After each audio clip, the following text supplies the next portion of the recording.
Assalamualaikum warahmatullahi wabarakatuh. Kembali lagi di channel Radio Horor. Untuk kisah kali ini masih ada sebuah cerita dari tulisannya akun Twitter @lakonstory.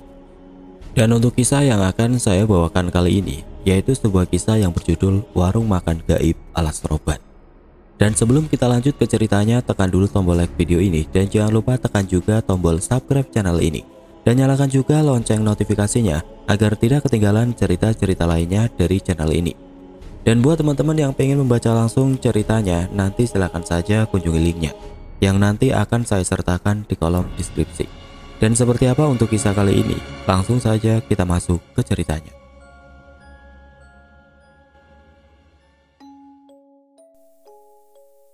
Semua nama, tempat, dan waktu dalam cerita ini disamarkan. Mohon maaf bila ada kesamaan. Benar, cerita ini terjadi ketika aku dan keluargaku melakukan perjalanan dari Jawa Barat menuju kampung halamanku yang ada di Jawa Timur. Dan tidak hanya aku. Waktu itu semua anggota keluargaku benar-benar masuk dan makan di sebuah rumah makan, yang ternyata rumah makan tersebut adalah rumah makan gaib.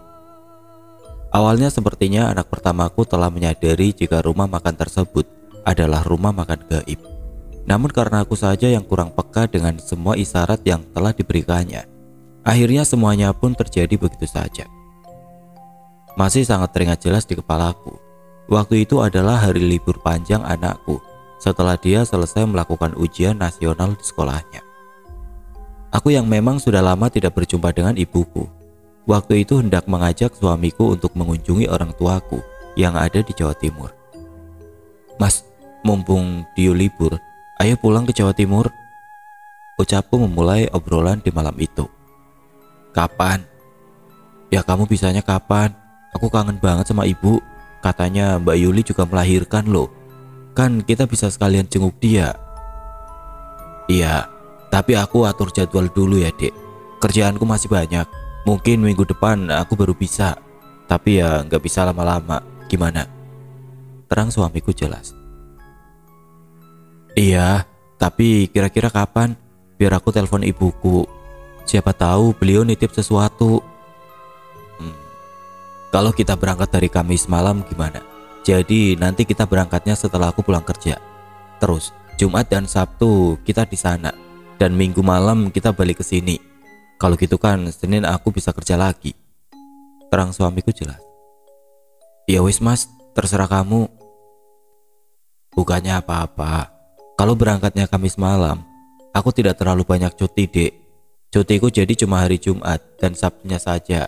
Kan Minggu aku memang libur," imbu suamiku sambil melihat kalender yang memang terpasang di dinding rumahku. "Ya sudah, Kamis depan ya berarti.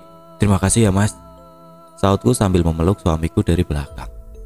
Dan akhirnya aku dan suamiku pun sepakat untuk pulang ke Jawa Timur pada hari Kamis malam di minggu berikutnya. Singkat cerita, setelah beberapa hari berlalu, akhirnya hari yang kutunggu-tunggu itu pun telah tiba. Benar sekali, hari itu adalah hari Kamis di mana aku hendak mengunjungi orang tuaku.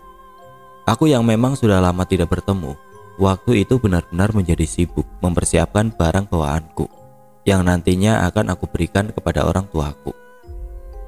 "Aku kerja dulu ya dek. Kamu siapkan semuanya. Jangan lupa bawa baju-bajuku dan barang-barang Lila. Kasihan, dia masih bayi. Jangan sampai ada yang ketinggalan. Nanti sore pas aku pulang kerja, semuanya harus sudah siap agar kita bisa langsung berangkat," ucap suamiku pagi itu sambil masuk ke dalam mobil dan pergi ke tempat kerjanya. "Iya mas," jawabku dengan mulai mempersiapkan barang-barangku satu persatu. Waktu itu tentu saja aku menyiapkan semua barang bawaanku dan barang anakku yang saat itu masih balita. Dan tidak hanya itu, oleh-oleh buat orang tuaku yang memang sudah aku siapkan sebelumnya pun saat itu tidak lupa juga aku tata rapi agar ketika suamiku pulang nanti aku bisa langsung segera pergi. Hingga akhirnya sore hari pun tiba. Sore itu sekitar pukul 5 sore, suamiku pun pulang dari tempat kerjanya dan seketika memasukkan barang-barang yang memang sudah aku persiapkan sejak pagi. "Mas, biar aku saja yang masukin semua barangnya ke dalam mobil. Kamu makan dulu dan istirahat. Nanti habis maghrib saja kita berangkat. Kamu biar gak terlalu capek. nanti kamu nyetir jauh loh. Sudah, nggak apa-apa dek, kamu urusin saja baju Lila. Mudah-mudahan dia nanti nggak rewel ya dek, sahut suamiku dengan terus memasukkan semua barang bawaannya satu persatu. Dan singkat cerita, setelah semua barang bawaanku sudah masuk ke dalam mobil, aku dan suamiku pun berangkat menuju rumah orang tuaku sekitar pukul 6 sore. Sepanjang perjalanan tentu saja waktu kuhabiskan dengan ngobrol bersama suamiku. Hal itu memang sengaja aku lakukan karena selain agar suamiku tidak cepat mengantuk, malam itu keadaan jalan benar-benar sangatlah sepi. Dan tanpa terasa, waktu pun berlalu begitu saja. Pinggir jalanan yang awalnya masih terlihat padat dengan pemukiman penduduk, malam itu perlahan mulai sepi dengan tidak adanya rumah yang terlihat berdiri. Hingga akhirnya setelah beberapa jam kemudian, malam itu pun aku sampai di kawasan hutan yang jauh dari keramaian. Malam itu waktu di ponselku sudah menunjukkan pukul 00.45 dini hari.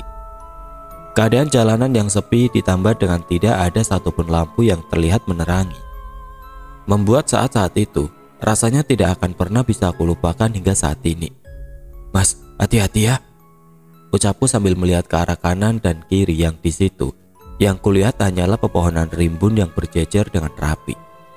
Namun untungnya setelah beberapa saat berjalan, malam itu aku tiba-tiba melihat dari kejauhan ada sebuah cahaya kuning kecil yang ketika kami semakin mendekat, ternyata sumber lampu redup tersebut adalah sebuah rumah makan yang sepertinya satu-satunya rumah makan yang ada di kawasan hutan tersebut. Mengetahui hal itu, suamiku yang sebelumnya diam, malam itu tiba-tiba mengajakku untuk mampir ke rumah makan tersebut. Karena aku pun tahu, suamiku sejak pulang kerja tadi masih belum makan sama sekali. Kita makan dulu ya dek, aku lapar nih, ucap suamiku tiba-tiba dengan mulai meminggirkan mobilnya dan berhenti tepat di depan rumah makan tersebut. Dan setelah mobil berhenti di depan rumah makan tersebut, akhirnya aku dan keluargaku pun turun dari kendaraan dan mulai melangkahkan kaki masuk ke dalam rumah makan yang waktu itu memang ada beberapa pembeli yang terlihat duduk di kursi-kursi yang telah disediakan.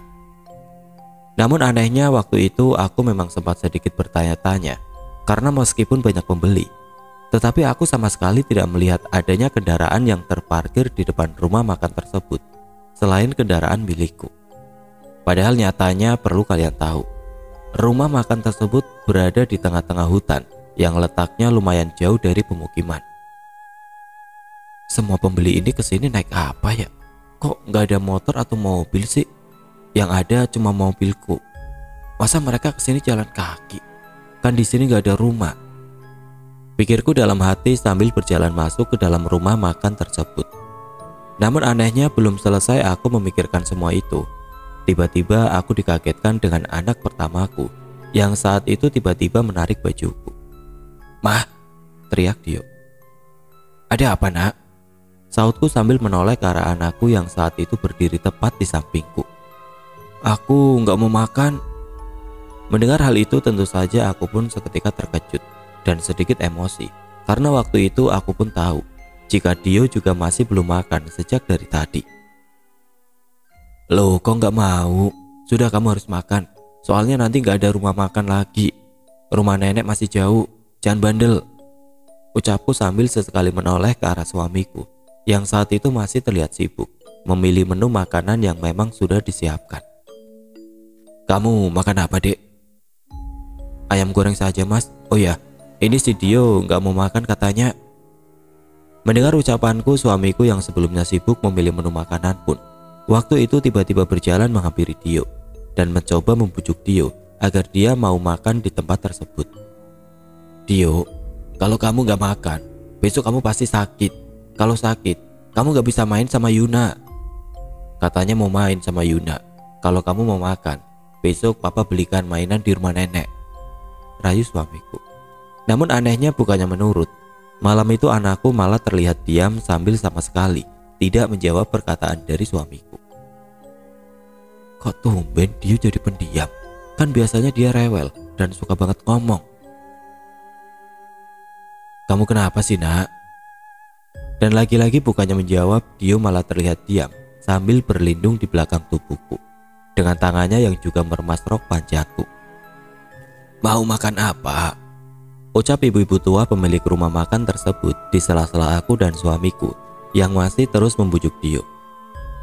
Anu bu, ayam goreng 2 porsi dan teh hangatnya 2. Oh ya, nambah 1 porsi lagi ayamnya ya, tapi dibungkus saja. Sepertinya anak saya lagi gak mau makan. Terang suamiku sambil mendekati ibu-ibu tua pemilik warung tersebut. Dan anehnya bukannya melayani dengan penuh ramah, waktu itu ibu-ibu tua pemilik rumah makan tersebut malah terlihat datar dengan tidak sekalipun tersenyum terhadapku. Pemilik rumah makan tersebut seorang ibu-ibu tua, Mas. Kalau saya taksir, beliau berusia 60 tahunan. Kulitnya sawo mateng dengan keriput yang terdapat di seluruh wajahnya.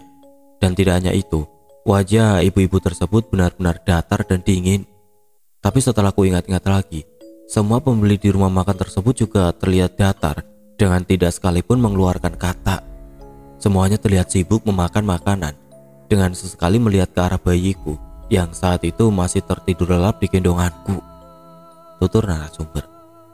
Dan singkat cerita, setelah pesanan sudah kami ucapkan, akhirnya aku dan suamiku pun duduk di salah satu kursi yang memang telah disediakan. Waktu itu sembari menunggu pesananku selesai dibuatkan, tentu saja aku pun sesekali kembali melihat ke arah pembeli lain. Yang malam itu semua pembeli tersebut benar-benar terlihat sangatlah aneh. Jadi jangankan tertawa, berbicara saja, waktu itu tidak ada yang terlihat. Hingga akhirnya meskipun keadaan rumah makan tergolong ramai, akan tetapi rasanya benar-benar terasa sepi, dengan tidak ada satupun orang yang terdengar mengeluarkan kata untuk berbicara. Yang terdengar, waktu itu hanya suara jangkrik ditambah dengan suara kipas angin yang terdengar terus-terusan berputar.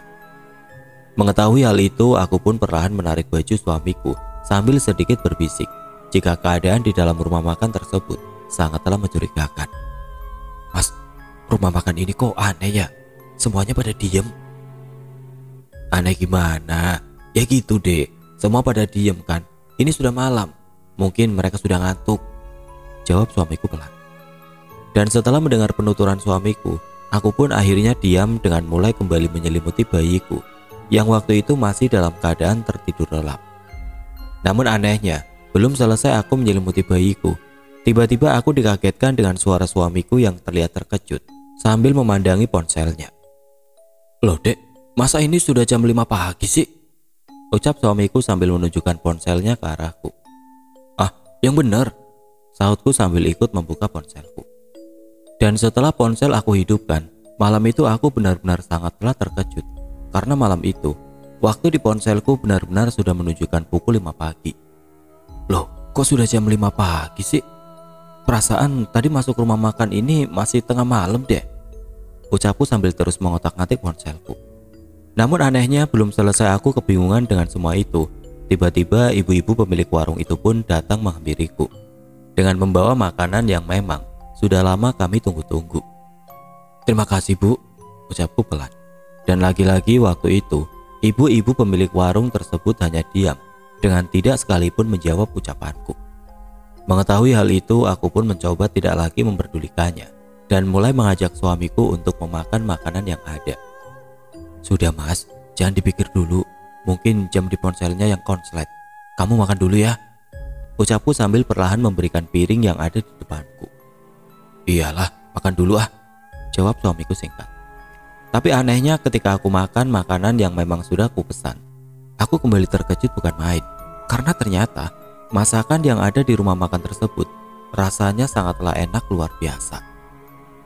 Merasakan hal itu, aku pun terus saja melahap makananku dengan sesekali terheran-heran dengan semua keadaan yang ada. Masakannya enak banget nih, pantesan rumah makan ini ramai, pikirku dalam hati sambil mengarahkan pandanganku ke arah anak pertamaku. Dio makan ya nak, enak loh, kamu kenapa jadi diem aja? Sudah dek, Dio sudah aku pesankan dibungkus, nanti di mobil suapin saja dia, kayaknya dia capek perjalanan tadi, sahut suamiku. Namun anehnya belum selesai aku menghabiskan makananku, tiba-tiba bayi kecilku terbangun dari tidurnya dan seketika menangis begitu saja. Dan tidak hanya itu, tangisan bayiku waktu itu juga tiba-tiba histeris dengan aku yang sama sekali tidak tahu apa penyebabnya. Mengetahui hal itu tentu saja aku pun seketika menenangkannya sebisanya sambil berdiri dan mulai menggoyang-goyangkan tubuhnya. Hingga akhirnya setelah mengetahui semua itu, suamiku pun terlihat mempercepat memakan makanannya dan mulai mengambil bayiku dan digendongnya.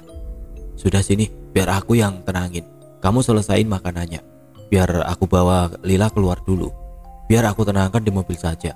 Di sini takutnya ganggu orang lain. Ucap suamiku dengan seketika berdiri dan keluar dari rumah makan tersebut sambil menggendong bayiku. Dan setelah suamiku pergi, tentu saja waktu itu aku di dalam rumah makan tersebut hanya bersama Dio, yang waktu itu masih saja diam dengan tetap tidak mengeluarkan sepatah kata. Di situ aku terus menghabiskan makananku yang tersisa hanya setengah saja. Dan tidak hanya itu, aku juga sesekali melihat ke arah pembeli lain yang anehnya mereka terus saja memakan makanan yang ada di depannya tanpa terlihat berhenti. Dari tadi kok nggak selesai-selesai sih orang-orang ini kalau makan? Pikirku dalam hati dengan sesekali mengarahkan pandanganku ke arah beberapa pembeli lain yang ada di rumah makan tersebut. Lampu di rumah makan tersebut masih menggunakan lampu kuning dengan cahaya lampu yang memang menyala tidak terlalu terang. Di dalam rumah makan terdapat sekitar 8 meja panjang, yang setiap meja terdapat buah-buahan lengkap dengan beberapa makanan ringan dan gorengan. Dan tidak hanya itu, keadaan rumah makan tersebut bisa dikatakan sangat bersih, meskipun letaknya di tengah-tengah hutan perbatasan antar kota. Hingga akhirnya setelah aku memandangi bagian dalam rumah makan sambil mengunyah makananku, tiba-tiba pandanganku teralihkan dengan adanya kalender yang saat itu masih menunjukkan tahun 2000, yang tandanya kalender tersebut tertinggal 10 tahun yang lalu. Kalendernya kok masih tahun 2000 sih? Apa memang sengaja nggak diganti ya? Dan anehnya belum selesai aku memikirkan semua itu, aku pun tiba-tiba kembali dikagetkan dengan tarikan anak pertamaku yang saat itu terlihat kembali menarik bajuku. "Mah, ayo pergi," perintah anakku. "Mama belum selesai makan kok ngajak pergi." Dan tanpa menjawab perkataanku, tiba-tiba anakku terlihat berdiri dan pergi keluar sambil sedikit berlari, seperti anak yang sedang ketakutan. Mengetahui hal itu, aku pun mencoba bersikap biasa saja karena kupikir dia waktu itu sedang menuju ke arah mobil yang aku tahu. Di situ masih ada suamiku yang sedang menenangkan bayi kecilku. Dan singkat cerita, setelah aku selesai menghabiskan semua makananku, aku pun seketika menuju ke arah kasir rumah makan tersebut, sambil kembali melihat ke arah beberapa pembeli lain yang masih saja terus memakan makanannya. Sesampainya di kasir, tentu saja aku pun menanyakan harga dari semua makanan yang sudah aku pesan sebelumnya. "Berapa semuanya, Bu?" "Lalapan ayam 3 ya, Bu. 2 dimakan di sini dan 1 dibungkus. Minumannya 2 dan kerupuknya saya tadi ambil 5 biji." Ucapku jelas. 15.000. Ucap ibu-ibu tersebut singkat sambil menyerahkan bungkusan ayam goreng yang memang sudah aku pesan sebelumnya tersebut. "Hah? 15.000? Apa nggak salah, Bu? Kok murah banget?" Namun anehnya bukannya menjawab, ibu-ibu tua tersebut terlihat hanya diam dengan terus menatap wajahku. Dan karena kurasa ibu-ibu tua tersebut terlihat sangat serius, akhirnya tanpa banyak tanya lagi, aku pun langsung membayarnya dan langsung berjalan pergi meninggalkan rumah makan tersebut. Waduh, kok aneh banget sih rumah makan ini? Pikirku dalam hati sambil terus melangkah keluar.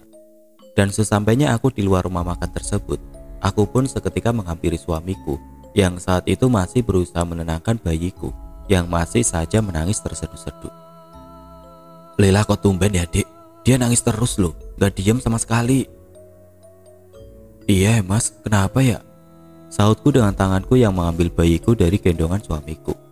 Namun anehnya belum selesai aku kebingungan dengan keadaan bayiku, Dio yang sebelumnya hanya diam, waktu itu tiba-tiba menangis terseduh-seduh, sembari mengajak aku dan suamiku untuk segera pergi dari tempat tersebut. "Mama, Papa, ayo pergi," ucap Dio mengagetkanku. "Kenapa kamu kok nangis? Kamu sudah besar loh, sudah kelas 6 SD. Kok masih nangis?" "Ayo pergi, Pak, cepetan, aku takut." Dan karena kami rasa malam itu anakku sedang melihat sesuatu, akhirnya suamiku pun bergegas menjalankan mobilnya dan kami pun pergi meninggalkan rumah makan tersebut. Sepanjang perjalanan setelah dari rumah makan tersebut, bukannya diam, bayiku benar-benar seolah tidak bisa berhenti menangis.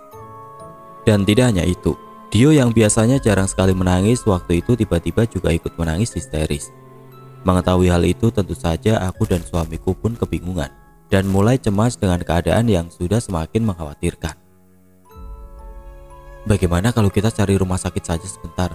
Kita periksakan anak-anak kita, Mas. Aku takut mereka kenapa-napa. Ya wis, sepertinya sebentar lagi pagi. Nanti kalau sudah pagi kita cari rumah sakit.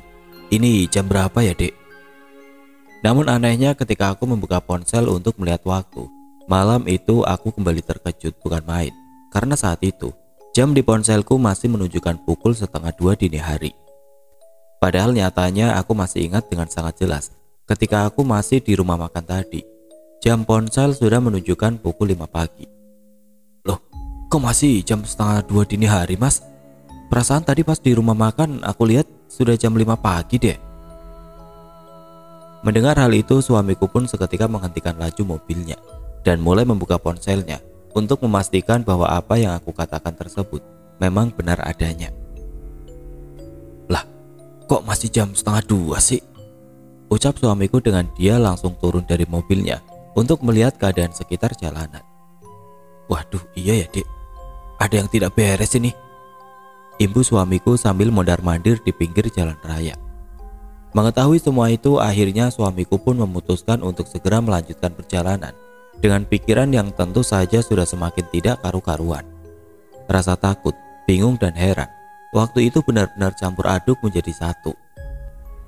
Singkat cerita, setelah beberapa jam berjalan, aku dan suamiku pun akhirnya berhasil keluar dari kawasan jalanan hutan tersebut dan mulai masuk ke area perkotaan.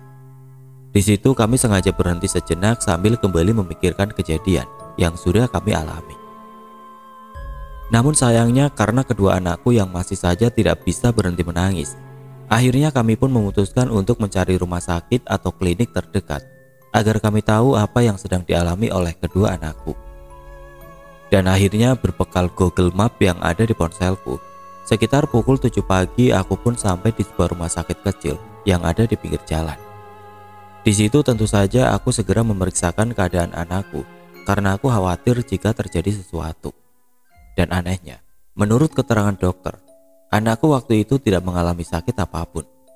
Bahkan dokter saat itu juga terlihat sedikit kebingungan dengan keadaan kedua anakku yang terus saja menangis histeris, seolah sedang disakiti oleh seseorang.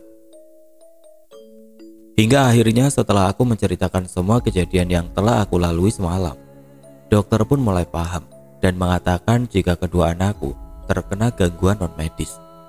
Di situ aku dan suamiku pun seketika lemas dan memutuskan untuk kembali melanjutkan perjalanan menuju rumah orang tuaku agar anakku segera mendapatkan bantuan. Semua itu memang sengaja aku lakukan karena aku pun juga tahu sepertinya sakit seperti ini bisa disembuhkan oleh ibuku. Dan seiring berjalannya waktu, akhirnya waktu pun menunjukkan pukul 3 sore. Aku sampai di rumah ibuku tidak dengan bahagia, namun dengan keadaan bersedih karena keadaan kedua anakku. Di situ anakku seketika dirawat dan diobati oleh ibuku dengan obat-obatan dan doa-doa Jawa yang aku pun tidak tahu apa artinya. Keesokan harinya setelah Dio berhasil sedikit tenang, aku pun perlahan mencoba menanyakan apa yang sebenarnya dia lihat di rumah makan semalam. Menurut Dio, di rumah makan tersebut dia melihat banyak sekali perempuan telanjang bulat dengan rambut yang hanya sebagian. Dan tidak hanya itu, semua perempuan yang Dio lihat semuanya sedang makan anggota tubuh manusia. Ada yang sedang makan jari manusia, telinga manusia, hidung manusia, hingga kaki manusia. Mendengar hal itu aku pun seketika terkejut bukan main, karena aku sama sekali tidak melihat apa yang Dio lihat. Yang aku lihat waktu itu hanya ada beberapa orang makan namun tidak kunjung selesai. Dan akhir cerita, setelah mendengarkan semua penuturan Dio, kami pun ketika kembali pulang ke Jawa Barat tidak berani lagi melalui jalanan tersebut.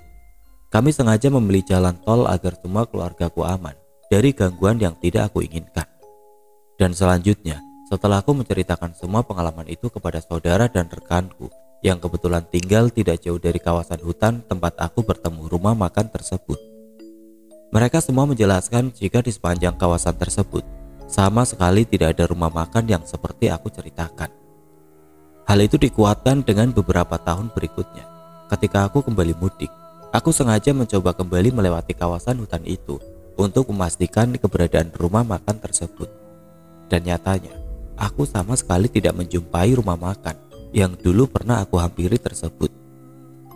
Kenyataan tersebut tentu saja seketika membuat aku terheran-heran dengan apa yang sudah aku temukan. Bahkan aku pun juga masih ingat, nasi bungkusan yang dulu sempat dibungkus, waktu itu isinya pun juga nasi dan lalapan ayam sesuai dengan apa yang sudah aku pesan. Semuanya benar-benar nampak normal, dengan tidak ada sedikit pun tanda-tanda jika rumah makan tersebut nyatanya adalah rumah makan setan. Dan akhirnya kini pengalaman tersebut menjadi sebuah cerita tersendiri di dalam hidupku. Kini meski Dio dan Leila sekarang sudah tumbuh dewasa, aku masih saja sering menceritakan tentang pengalaman ini kepada mereka, bahwasanya kita sekeluarga pernah makan di rumah makan yang tidak kasat mata. Dalam cerita ini narasumber tidak memberikan informasi pasti tentang di mana letak persis dari rumah makan gaib tersebut. Namun setelah kami gali lebih dalam lagi, kami menduga jika letak rumah makan gaib tersebut ada di kawasan Alas Roban. Hal itu dikuatkan dengan berbagai bukti dan cerita dari narasumber yang memang sengaja tidak diperkenankan untuk dibagikan. Terlepas dari itu semua, semoga dengan adanya pengalaman seperti ini membuat kita bisa lebih berhati-hati lagi dalam berpergian.